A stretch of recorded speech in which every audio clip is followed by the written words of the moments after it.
Borderless Africa, telling our stories by ourselves. Welcome back. If you are joining us for the first time, you are on Borderless Africa, where we tell our stories by ourselves. We still have our brother here who have been keeping us busy here with a lot of knowledge. So we'll continue to ask him a few questions before he will go, because we don't get him all the time. Sir, what do you think Africans should do as in terms of mentality? Because it is in their mentality that foreign product is always superior than what we produce here in Africa. So what do you think we'll do about that? It's like you said, it's mindset. They need the education. I think in that aspect, the government can come in to help so that they can change their mindset. That, I mean, one of the things the government can do, ban imported stuff or make it higher, more expensive than the local produce, and encourage the local produce people to increase their quality. So by the time they go to the imported stuff and see it's very expensive, and the local one is as good as what they wanted, their mind will gradually change. Those days in Nigeria, we used to have what they call Aba made, which was as good as that of the European made. But we call it Aba made because it was locally made, but the quality was high. The quality was good. So the government will come in terms of tax, and then our people back home must learn how to appreciate what they have. Very important. Appreciate what you have, you know, because not everything that glitter is gold. So make sure that you appreciate what you have. We have good food in Africa, for example, better food, organic food, like the one they do here that is chemicalized, and cancer. A lot of people are getting disease of cancer. The fruit juice you drink, you get diabetes. Okay, but if you drink the normal orange, you can't get diabetes. You eat normal natural pawpaw, you can't get diabetes. But today people are having diabetes issue because of the kind of product they produce here. Here they put unnecessary sugar. They don't care because the pharmacy are involved in the production. They just want to sell drug, which is bad. So people should be thinking in your head, what is it I'm eating? What is it I'm buying from foreigners? How do they make it? Okay, what can we find alternative back home that cannot give us a sickness? Because sickness, the greatest sense of sickness is the food you eat. Whatever you take is what makes your body sick. Nothing else can make your body, but the food and the drink you drink. You see today, youth are drinking power, they call it power drink. You know, and energy drink. It's dangerous to your health. Why do you need that? What do you need it for? What kind of energy? You are not working. You don't need to have an energy drink. Those are sugar-coated, loaded stuff to energize you. But at the end of the day, they kill you, they give you diseases. And so it's time for us to do with mental. Africa have the best food, natural orange. You see an African person, for example, you bring from Europe here. He's 28 years, he looks like 16 years in Europe. They look at you, you're very young, you are 16 years. You say, no, I'm 28, they say you are 16. Why? Because of the quality of food you eat. Then you see a 16 years old, like 30 years over there in Nigeria. So please, take advantage of the opportunity that God has given you. Eat naturally. Enjoy what you have, your produce and products. Be happy about it. You know, don't feel as if they are inferior. They are not. They are best for you, for your health. Some people will argue that, for example, in Nigeria, they have issues of no electricity to help, and no internet to support. So what do you have to say about it? I think it's ignorance, because electricity can be generated yourself. We have solar panel, there's technology. Even now in Nigeria now, within the next 1 year, we'll be producing solar panel in Nigeria, thanks to that lithium battery factory that just be opened. And we have the raw material to produce solar panels in Nigeria now. So lithium battery, that lithium will be good for battery. And all that product we have, raw material, will be good for solar panel. We take advantage of what we have. Personally, in my house, I use solar panel. If I'm going to have my fish farm, I'm going to use solar panel. Why would I need a generator? I'm going to factor in those expenses into my investment and just do it once a while. If I have 18 solar panel, right, in my farm, fish farm, that's enough to pump my water. That's enough to do the cleaning of my water from the fish farm, clean the automatically clean one, you know, and do all those things. I will factor in the price. Over time, I will be gaining it. Over the next 5 years, the benefit will be coming back to me. I don't need to go and buy a generator when there's solar panel. There's an alternative to energy now. We do not have to say, oh, because there's no light. Hey, my friend, that's not an excuse. You have solar panel. It's expensive. Yes, factor it into your business. Now make it part of your business, part of the investment more amount. So at the end of the day, you start benefiting. Like in my house, when I'm at home, the washing machine, everything, I don't feel it. If there's no heat, I on the air conditioner. I don't feel it. Capacity-wise, if I have 12, I increase it to 15 gradually. You can start with 2 solar panels, and then you increase to 4, and then to 6. It's gradual. You don't have to buy everything once. It's gradual. If you don't have money, okay, let me buy 1 solar panel, 60,000, 65. Now let me buy inverter. Let me buy whatever, battery, 1 battery. Over time you increase. Over time you increase. That's growing up. That's what we do even in Europe. In Europe, we don't buy everything. We buy gradually, and then we build for future. So it's not an excuse anymore. Gone are the days. I'm so happy in Nigeria. Everywhere is saturated with solar panels and solar lights. So according to your ability, you buy what you can afford. If you are doing fish farms, you are doing any kind of businesses, include solar panel into it. And then you will earn the benefit. If I were to build a house, say for a house now for rent, I can have a solar panel like 34, factor into the price of the building and the rentage, and then have it on top of the roof. I may not give everybody light, but at least when you come to the compound, to the apartment, there's going to be light. And I can use that light to put the kind of special air condition that use water to make the whole house cool, that when you go inside, everywhere is cool.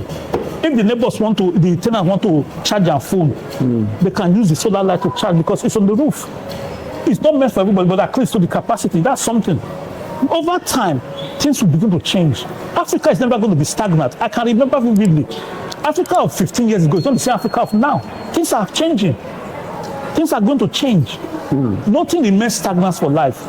Europeans are not going to be rich for life. A time will come, Europeans will start looking for a way to fight war in Africa if we don't think of going back to invest. Because they will realize that we are using our resources to develop ourselves. Where are they going to resources? They cannot get. They don't have. Where are they going to sell their produce? They don't have. Then they are done for. Then they will think of war. You know, they will think of war. They will think of bringing. That is you think that they have hands in some of these wars that have been happening in Africa? Like the first president of Congo, the Democratic Congo, they killed him with a Lumumba something. They killed the guy.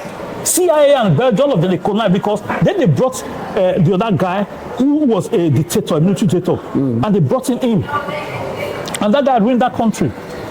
You know, ever since there have been instability in Congo. Look at as small as the J, kick America out because they realized that America was coming to boss them. They say, who are you? Russia come and support us to develop our military capacity. You understand? At least Russia does not come and force themselves. They invited them. They will help them. So over time, Nigeria too will do the same thing. We start having leaders who are conscientious, leaders who will want to build this country, who will come and say, any corruption we see, that person is dead. And things in the next 5 years, 8 years, things will change. The European will never want to see Africa have a good leadership. They will never, because it's their detriment. You know, they will come and entice you with, oh, come here. If they see that Africa is getting better, they will introduce visa free to Africa. They'll say, bring your money, come and invest here, come and buy house, come and they'll try to entice us. Or in a way to look for a way to go into our country and eliminate whoever is a leader there. They are good as that. So,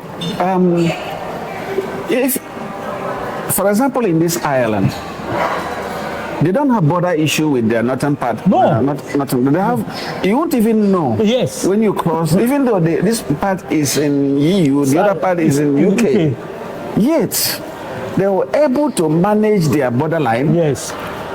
It's like, it's a borderless situation. Yes. Don't you think that Africa will be better if they remove the issue of visa? From beginning of Africa, they had this African Union where they decided that they were not going to be border. It was borderless, supposed to be borderless. But because of this Francophone, Anglophone, the European, and ties, ensured that the African was not borderless.